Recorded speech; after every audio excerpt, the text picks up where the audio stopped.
ఇక్కడున్న సెక్రటరీని కూడా మీరు మరొకసారి ఖచ్చితంగా రీవిజిట్ చేసి చెక్ చేసుకోవాలి. ఎందుకంటే ఒక పర్టికులర్ సమావేశం నేను చూసినప్పుడు నేనే ఆశ్చర్యపోయాను. టీవీలో చట్టాన్ని సవరిస్తున్నప్పుడు కనీసం సభ అనుమతి తీసుకోకుండా చట్టాన్ని సవరించేశారు. అటువంటి ఉదాహరణలు చాలా జరిగినాయి 5 సంవత్సరాల్లో.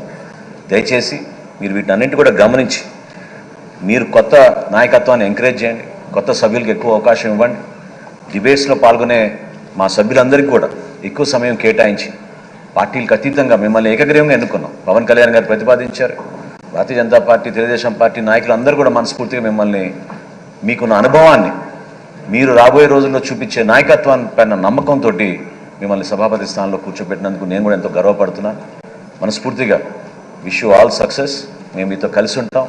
తెలుగు భాష వాడకం పైన కూడా దయచేసి మీరు దృష్టి సారించి తెలుగు భాషని ప్రతి సందర్భంలో కూడా మనం ఉపయోగించుకునే విధంగా, శాసనసభలో చర్చల్లో కూడా ఆ విధంగా మీరు ఎంకరేజ్ చేసే విధంగా మీరు మనస్ఫూర్తిగా సహకరిస్తారని, రాబోయే రోజుల్లో మేము ఎప్పుడు కూడా మీకు అండగా నిలబడతాం.